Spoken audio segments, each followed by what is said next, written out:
All right, folks, let's strip it down to the basics here. Social media has become the front line for campaigns.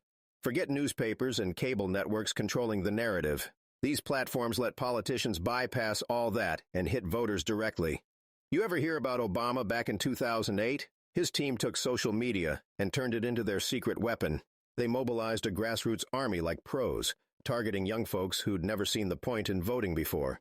That Facebook playbook they built, absolute game changer. Now let's talk about micro-targeting. This is precision work, like a tactical operation.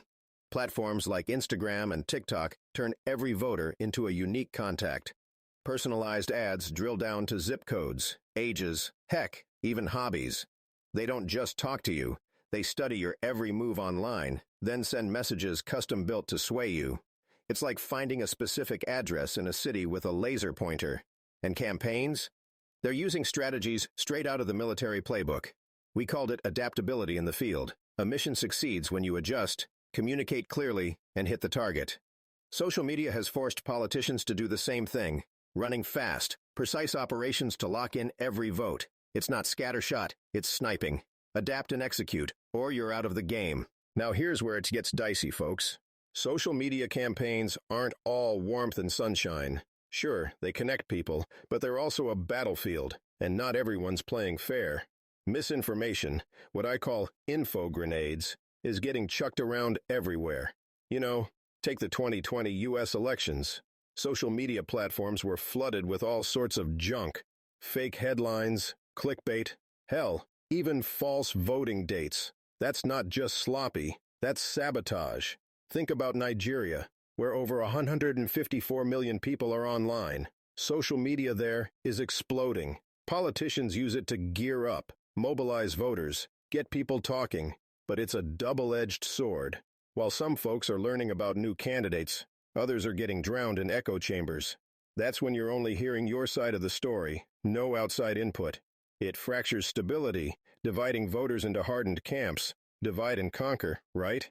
And don't get me started on privacy breaches. These social media platforms are like scouts gathering intel right out of your living room. Data analytics? Sure. But there's a fine line between reaching voters and flat-out invading their space. Politicians targeting underrepresented groups with deceptive campaigns, throwing out lies about polling places or voter ID. That's unethical. That ain't democracy. That's exploitation. What we're seeing is something I'd call information warfare. The goal? To manipulate minds, sow confusion, and shake trust. Back in my Army days, to counter enemy intel, you used cohesive strategies. Control the narrative, block the noise, and regain trust. Campaigns today should be doing the same. But let's face it, some don't want clean fights. They thrive in chaos. All right, soldiers, let's zero in on this. Regulation. It's not about tying hands, it's about restoring order to the field. Left unchecked, disinformation spreads like wildfire, scorching everything it touches. We can't have platforms acting like rogue operations with zero accountability. You've got to have rules, structure, just like any disciplined mission. You don't bring chaos into the barracks and expect precision outcomes. Now, AI and augmented reality, those are the tools of tomorrow. Imagine campaigns running simulations to predict voter responses, or AR apps letting folks walk through a candidate's policy in real time. But with great tech comes responsibility. These tools could educate voters better than ever.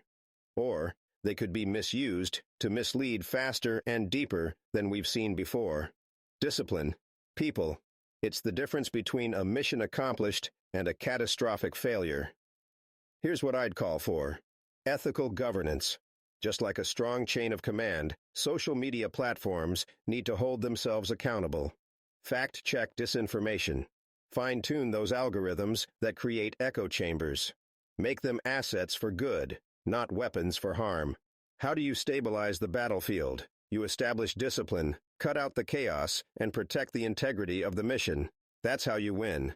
So here's your briefing. America. Campaigns need clarity, not clutter.